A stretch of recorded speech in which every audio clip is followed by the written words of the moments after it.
महसूस करने। सोचिए, एक ऐसी जगह जहां हिंदू और बुद्धिस्ट दोनों ही पूरी श्रद्धा, घोड़ों का रास्ता और पैदल चलने वालों का रास्ता अलग अलग है। दम के साथ हम सिर्फ ऊपर नहीं चढ़ रहे हैं, बल्कि रोज की भागदौड़, शो और मुक्तिनाथ धाम की सबसे अनोखी पहचान है इस मंदिर के पीछे बनी 108 पवित्र जलधारा।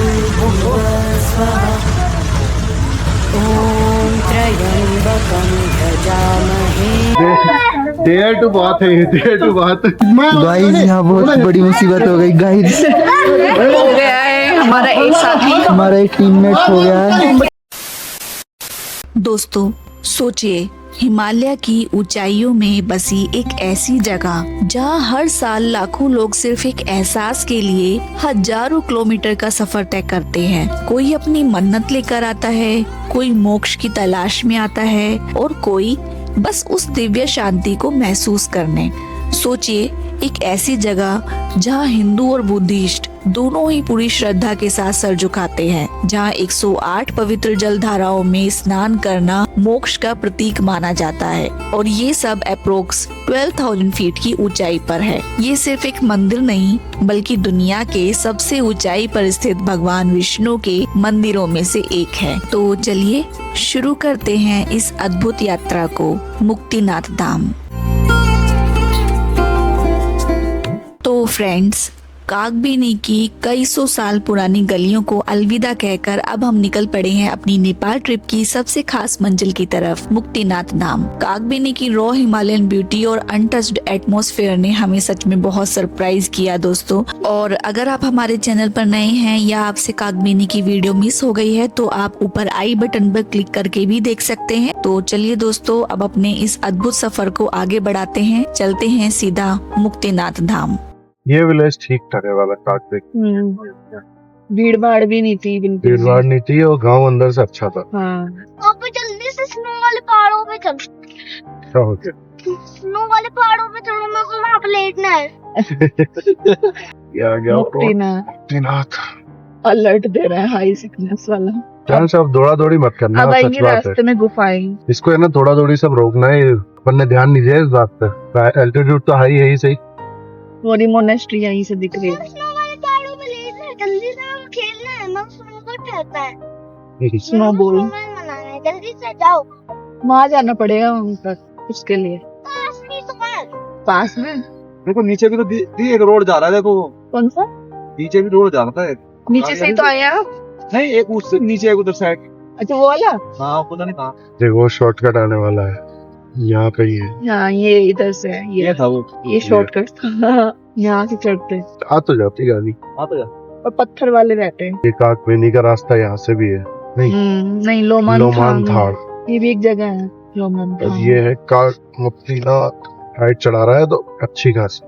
तो दोस्तों, यहीं से शुरू होती है हमारी हाई एल्टीट्यूड जर्नी। अब तक हम काफी नीचे एल्टीट्यूड पर सफर कर रहे थे, लेकिन देखते ही देखते हम हिमालय की और भी ऊंचाइयों में पहुंच गए हैं। और जितनी ऊंचाई बढ़ रही है, उतना ही खूबसूरत होता जा रहा है यहाँ का नजारा। और यहाँ की लैंडस्केप देखकर हमें बार बार लद्दाख और स्पीति की याद आ रही है। बिल्कुल वैसे ही रग्ड माउंटेन्स, सूखे पहाड़ और उनके बीच से गुजरता हुआ ये रास्ता। बस फर्क इतना है कि ये नेपाल है और वो इंडिया। और खूबसूरती किसी भी एंगल से कम नहीं लग रही दोस्तों। हर मोड़ पर लग रहा है कि बस गाड़ी रोककर इस नज़ारे को थोड़ी देर और जी ले। लेकिन सफर अभी बहुत बाकी है और मंजिल हमारा इंतजार कर रही है। तो चलिए अभी अपने इस खूबसूरत सफर को आगे बढ़ाते हैं।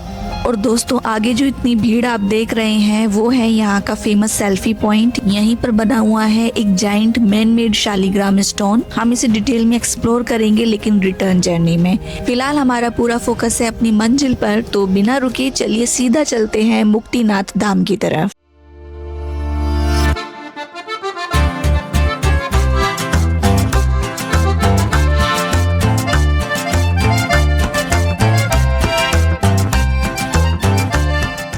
तो दोस्तों, एक बार इन पहाड़ों को देखिए। हर माउंटेन की अपनी एक अलग पर्सनालिटी है। किसी की शेप देखकर लगता है जैसे किसी एलिफेंट का चेहरा बना हो, तो किसी पहाड़ की लेयर्स और रंग बिल्कुल अलग नजर आ रहे हैं। नेचर ने इन्हें इतनी खूबसूरती से तराशा है कि हर मोड़ पर एक नया सरप्राइज मिलता है। सच कहें दोस्तों, यहाँ के माउंटेन्स वाकई बहुत ड्रामेटिक हैं।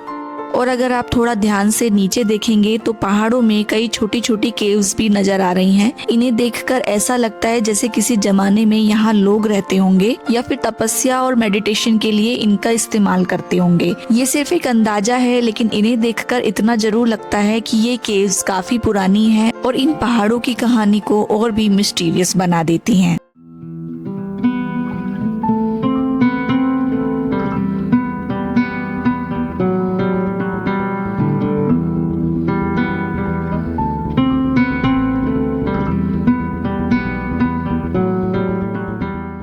तो फ्रेंड्स, मुक्तिनाथ धाम की तरफ बढ़ते हुए रास्ते में जो ये छोटे छोटे हिमालयन विलेजेस मिलते हैं ना, इनकी खूबसूरती सच में दिल जीत लेती है। मिट्टी और पत्थर से बने ट्रेडिशनल मड हाउसेस, हर घर के पास एक छोटा सा एप्पल गार्डन और उनके पीछे खड़े स्नो कैप्ड और रग्ड हिमालयाज के पहाड़, ये सब देखकर ऐसा लगता है जैसे हम किसी पेंटिंग के बीच से गुजर रहे हों या फिर किसी सपने की दुनिया में आ गए हों। बस इसी खूबसूरत मोमेंट को दिल में समेटकर हम अपने इस यादगार सफर को आगे बढ़ा रहे हैं।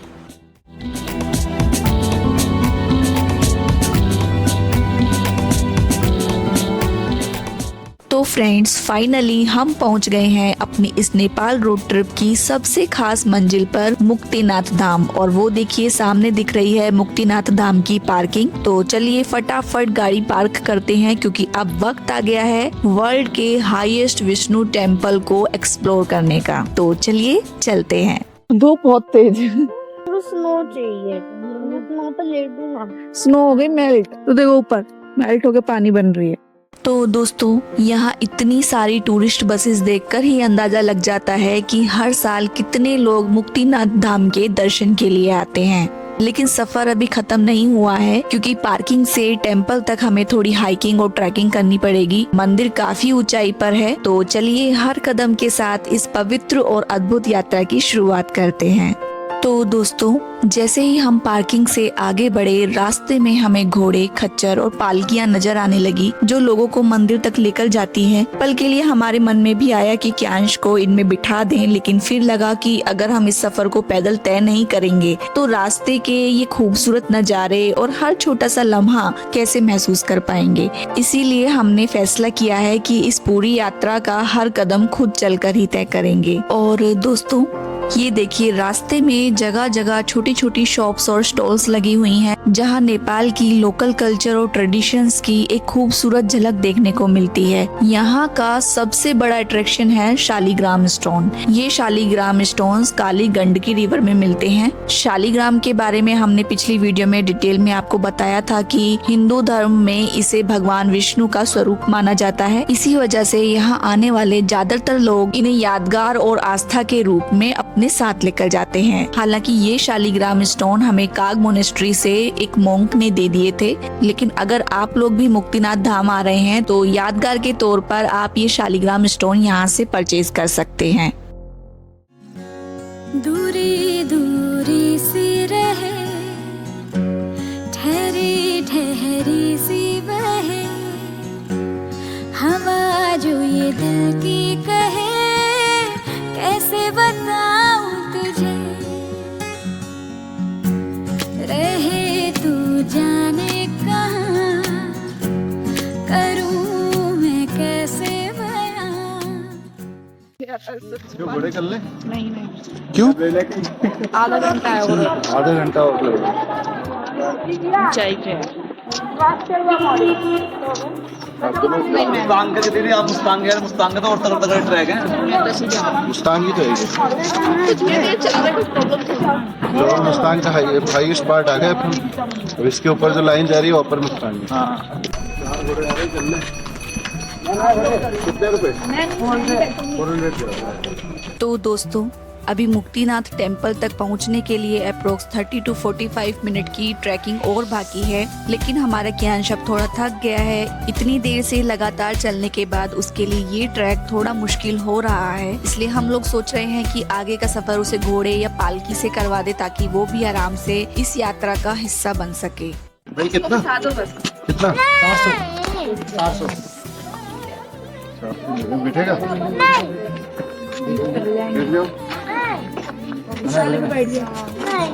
बेटा, साफ ही तो बढ़िया है। थक जाओगे, बहुत ऊपर है। साथ साथ चलोगे हमारे? हाँ, मतलब वैसा तो नहीं जल्दी जल्दी करोगे? जल्दी जल्दी तो नहीं करोगे, तो हमारे साथ ही करोगे। धीरे धीरे चलना है, धीरे धीरे। का साथ में जाना। हाँ है ना, अलग से मत ले जाना, ठीक है? चलो बैठो। अलग से तो घोड़े का रास्ता अलग है, हम क्या करें? अच्छा, घोड़े का रास्ता ही अलग है, पैदल का अलग है। पैदल का सीधी है, पैदल का सीधा पैदल है। वाले में ही जाएंगे। चलो अरे स्टेप से चलो, स्टेप से चलो, ठीक है रवि। तो फ्रेंड्स, हमने घोड़े का ऑप्शन नहीं लिया। इसकी वजह ये है कि घोड़ों का रास्ता और पैदल चलने वालों का रास्ता अलग अलग है। घोड़ों वाला जो रूट है वो काफी स्टीप है, जबकि थोड़ी ही दूर आगे पैदल चलने वालों के लिए स्टेयर्स शुरू हो जाती हैं, जिससे ट्रैकिंग काफी आसान हो जाती है। इसलिए हमने सोचा कि पैदल ही चलना बेटर रहेगा। तो चलिए बढ़ते हैं मुक्तिनाथ धाम की तरफ।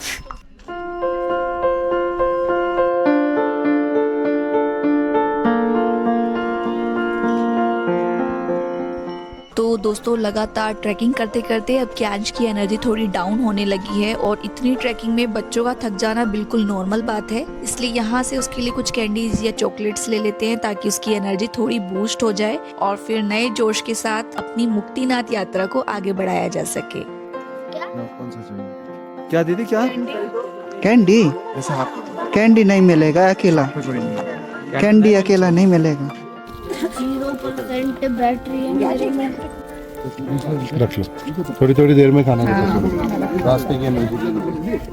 तो दोस्तों, क्यांश की बैटरी रिचार्ज करने का जुगाड़ मिल गया। ये देखिए, एक प्यारी सी मिल्क चॉकलेट। इसका रैपर कितना अडोरेबल लग रहा है ना, देखने में ही इतनी अच्छी लग रही है कि हमें पूरा यकीन है इसका टेस्ट भी जबरदस्त होगा। तो चलिए फ्रेंड्स, अब बढ़ते हैं मुक्तिनाथ धाम के एंट्री गेट की तरफ, और देखिए यहीं से शुरू होती है वो स्टेयर्स जो हमें सीधा मुक्तिनाथ टेम्पल तक लेकर जाएंगी। यहाँ से अप्रोक्स 300 स्टेयर्स चढ़नी होती हैं। तो बिना किसी देरी के चलिए शुरू करते हैं इस पवित्र यात्रा का आखिरी और सबसे खास पड़ाव।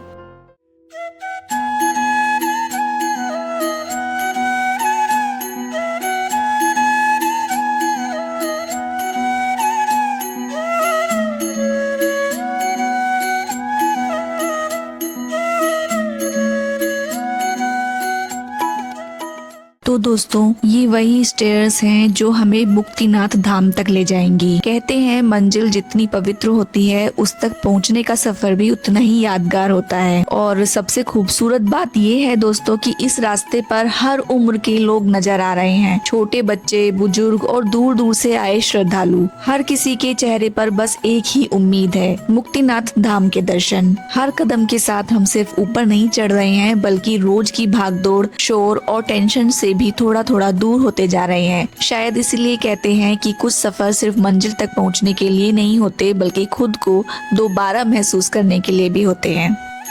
तो फ्रेंड्स, अब मुक्तिनाथ धाम बस कुछ ही कदमों की दूरी पर है, और सामने जो गेट आप देख रहे हैं ना, वही है मुक्तिनाथ टेम्पल का एंट्री गेट। उस गेट के उस पार हमारा इंतजार कर रहा है वो पवित्र धाम, जिसके लिए हम इतना लंबा सफर तय करके यहाँ तक पहुँचे हैं। और देखिए, हमारे लेफ्ट साइड से जो रास्ता जा रहा है ना, वो घोड़ों का रूट है। ये रास्ता थोड़ा ज्यादा स्टीप और चैलेंजिंग है, इसीलिए हमने घोड़े वाला रास्ता स्किप कर दिया। और दूसरा रीजन ये भी था स्किप करने का कि रास्ते के ये जो छोटे छोटे मोमेंट्स हैं हम लोग एंजॉय कर रहे हैं, वो शायद कहीं ना कहीं मिस हो जाते। तो दोस्तों, चलते हैं इस यात्रा के आखिरी पड़ाव की तरफ और करते हैं मुक्तिनाथ धाम के दिव्य दर्शन।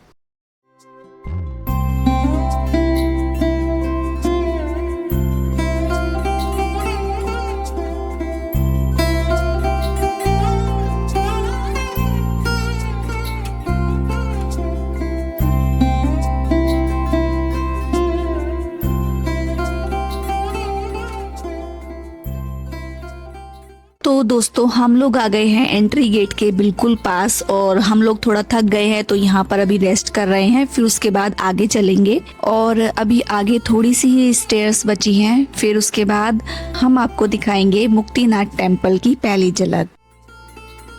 This is map for Muktinath track. Map में होली गोल्ड है ये, बंदा स्काई दिखा रहा है। मनंग जाना हो तो वो रहा मनंग उसके पीछे, उस पहाड़ों के पीछे मनंग हो जाएगा उधर। डायरेक्ट रास्ता।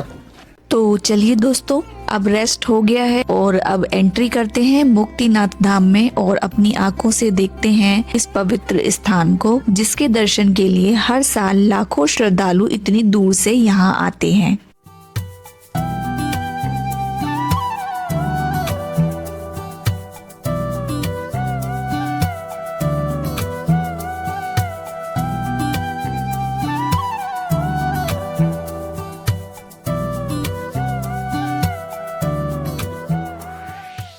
तो दोस्तों आखिरकार वो पल आ ही गया जिसका हम इतने दिनों से इंतजार कर रहे थे। देखिए फाइनली हम पहुंच चुके हैं मुक्तिनाथ टेम्पल, हिमालय की गोद में बसा भगवान विष्णु के सबसे ऊंचाई पर स्थित पवित्र मंदिरों में से एक। सच कहें दोस्तों इस पल को शब्दों में बयां करना बहुत मुश्किल है और इस जगह से एक खास याद भी जुड़ी हुई है। पिछले साल हम उत्तराखंड में भगवान शिव के प्रसिद्ध तुंगनाथ मंदिर तक पहुंचे थे और आज एक साल बाद हम नेपाल में भगवान विष्णु के इस दिव्य धाम के सामने खड़े हैं। जिंदगी सच में हमें एक से बढ़कर एक एक्सपीरियंस दे रही है। तो चलिए दोस्तों अब मुक्तिनाथ टेम्पल को थोड़ा एक्सप्लोर करते हैं, दर्शन करते हैं और महसूस करते हैं इस पवित्र स्थान की शांति, इसकी एनर्जी और यहाँ की दिव्यता। चलिए चलते हैं।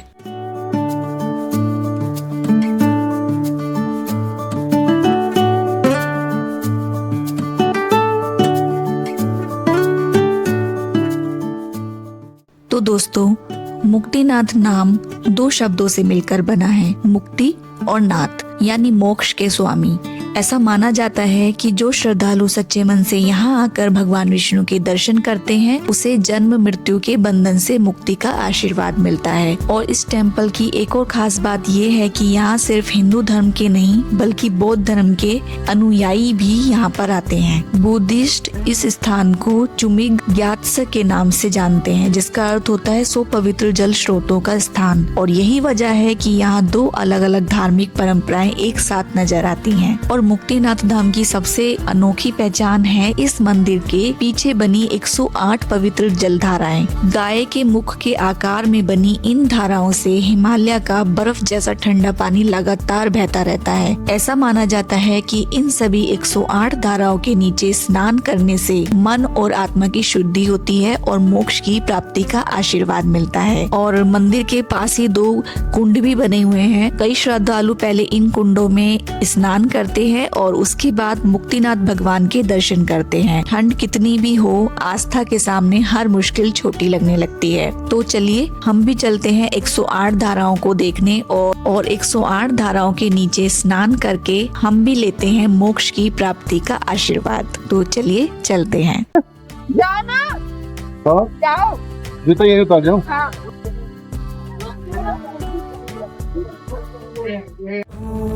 ॐ जूं सः ॐ भूर्भुवः स्वः ॐ त्र्यम्बकं यजामहे सुगन्धिं पुष्टिवर्धनम् उर्वारुकमिव बन्धनान् मृत्योर्मुक्षीयमामृतात्। ॐ त्र्यम्बकं यजामहे सुगन्धिं पुष्टिवर्धनम् उर्वारुकमिव बन्धनान् मृत्योर्मुक्षीयमामृतात्। ॐ नमः शिवाय।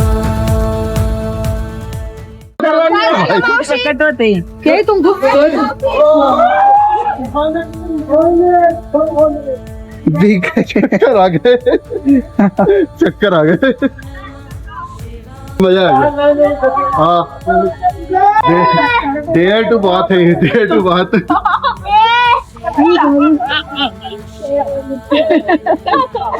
इतने तो चक्कर आ गए।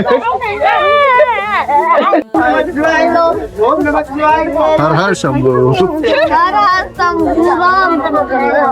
तो फ्रेंड्स, इन 108 पवित्र धाराओं के नीचे स्नान करना बिल्कुल भी आसान नहीं है। इन धाराओं से निकलने वाला ये बर्फ जैसा ठंडा पानी हिमालय की बर्फ और ग्लेशियर्स के पिघलने से आता है। इसका टेम्परेचर इतना कम होता है कि सिर्फ कुछ ही पल इसके नीचे खड़े रहना भी एक बहुत बड़ा चैलेंज लगता है। लेकिन जब बात आस्था की हो तो ठंड, मुश्किलें और तकलीफ सब छोटी पड़ जाती हैं। यही वजह है कि हर साल हजारों श्रद्धालु बिना किसी हिचकिचाहट के इन 108 धाराओं के नीचे स्नान करते हैं। और फ्रेंड्स, अभी अभी हमें पता चला है कि हमारा एक मेंबर मोनू एक बार फिर से कहीं खो गया है। लगता है ये हर ट्रिप का परमानेंट ट्रेडिशन बन चुका है कि हर बार मोनू ही खो जाता है। टेम्पल में इतनी ज्यादा भीड़ है कि किसी एक इंसान को ढूंढना वाकई आसान काम नहीं है। और अब समझ भी नहीं आ रहा है कि गाड़ी की तरफ वापस चलें या फिर यहीं रुककर उसका वेट करें। फिलहाल तो चलिए पहले थोड़ी देर उसको ढूंढने की कोशिश करते हैं। उम्मीद है कुछ ही देर में मिल जाएगा, वरना हमें प्लान बी सोचना पड़ेगा। गाइस यहाँ बहुत बड़ी मुसीबत हो गई गाइस। हो गया है हमारा एक साथी, हमारा एक टीममेट हो गया है गाइस, बहुत बड़ी मुसीबत हो गई। हमें ऐसा लगता है कि ना वो नीचे ही चला गया, वापस नीचे ही चला गया। नीचे नहीं गया होगा, नीचे ही गया है वो बैठ गया वहीं कहीं। क्योंकि यहाँ पे तो लाइन में भी नहीं है और यहाँ ये जो है ना ये नहाने का तो नीचे देख के आए ना हम, गेट पे देख के आए थे हम। यही बिल्कुल नीचे गाड़ी के पास चला गया। लाइन में तो लगा ही नहीं और हमें यहाँ पे खड़े खड़े हो गए पूरे 15 से 20 मिनट। गजब हो गया यार ये तो। कहाँ ढूंढे? इतने से मंदिर में कोई कैसे घूम सकता है? कितना सा है बताइए। पता है कि यहाँ पे ये फेमस अट्रैक्शन है, यही होना चाहिए था ना उसको। यहाँ नहीं हो, वहाँ पर ये इतना ही तो है। यहाँ तक तो मैंने देखा है उसको ऊपर।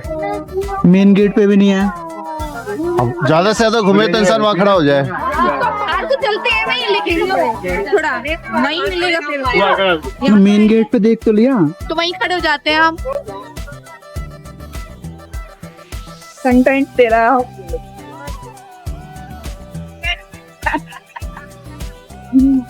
तो इतनी वो यही लाइन में लग जाते हैं। लाइन में लगते हैं, लाइन देखकर आते हैं, ऐसा कुछ बोल रहे थे। लाइन बसना तो बहुत देर हो गई। जैकेट का कलर भी याद नहीं, कौन सी कलर की जैकेट पहनी है। मैं यहीं मिलूंगा पर मुझे मत छोड़ो। आप लोग आराम से घूम के आ जाओ। इस पॉइंट पे मिलूंगा और वो जाएगा तो उसको धन लगा। आप ढूंढने मत जाना, मगर कभी हमें लगा आप नीचे चले गए। नहीं मैं नीचे नहीं जाऊंगा, यहाँ से साथ में चलेंगे नीचे। तो फ्रेंड्स, मोनू अभी तक नहीं मिला है, इसलिए हमने प्लान बी बना लिया है। हम में से एक यहीं रुकेगा ताकि अगर मोनू इधर आ जाए तो उसे वहीं रोक सके, और हम बाकी लोग तब तक सामने बने इस खूबसूरत बुद्धा स्टैचू को देखने जा रहे हैं। वैसे भी ये बुद्धा स्टैचू दूर से ही बहुत सुंदर नजर आ रहा है। तो चलिए जब तक मोनू मिलता है तब तक इस जगह को भी एक्सप्लोर कर लेते हैं।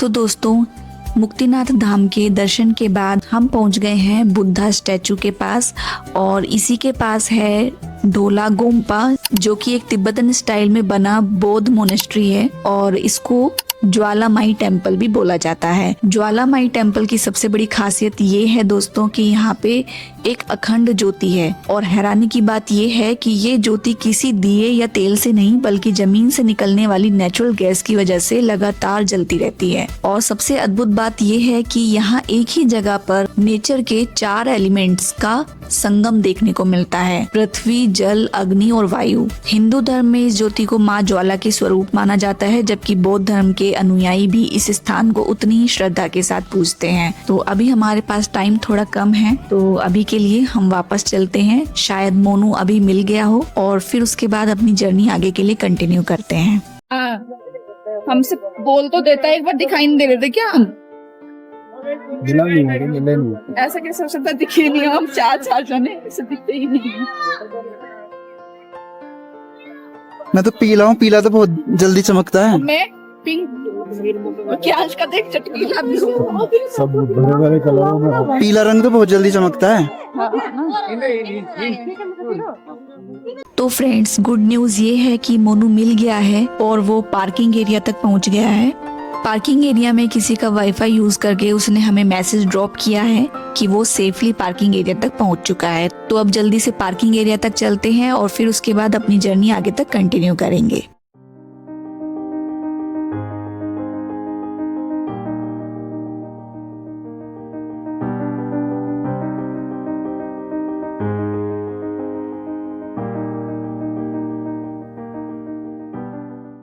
तो फ्रेंड्स, मुक्तिनाथ धाम की ये पवित्र यात्रा हमेशा के लिए हमारी यादों का हिस्सा बन गई है। यहाँ की शांति, हिमालय की खूबसूरती और भगवान मुक्तिनाथ का आशीर्वाद शायद हम कभी नहीं भूल पाएंगे। इस सफर ने हमें सिर्फ एक नई डेस्टिनेशन नहीं दिखाई बल्कि एक नया अनुभव, एक नया एक्सपीरियंस, एक अलग ही सुकून दिया है। कहते हैं मुक्तिनाथ सिर्फ एक मंदिर नहीं बल्कि एक एहसास है और आज यहाँ आकर हमें भी इस बात का एहसास हो गया है। दिल में भक्ति, आंखों में हिमालय की तस्वीर और साथ में जिंदगी भर की यादें लेकर हम यहाँ से वापस लौट रहे हैं। दोस्तों, हर सफर हमें कुछ न कुछ नया सिखाता है और मुक्तिनाथ की इस यात्रा ने हमें भी कुछ नया ही सिखाया है। असली सुकून सिर्फ मंजिल तक पहुँचने में नहीं बल्कि उस सफर को दिल से जीने में है।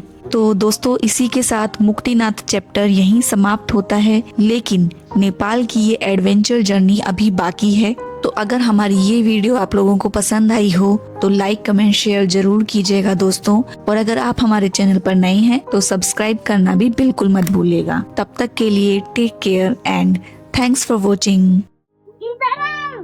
कि भैया कहाँ खो गए थे तुम? हजार तो कुंड भी तो वहीं है। हम तो वहीं तो हमें नहीं ढूंढा। हम तो वहां भी बैठे रहे बाहर, जहाँ कुंड है वहां पे।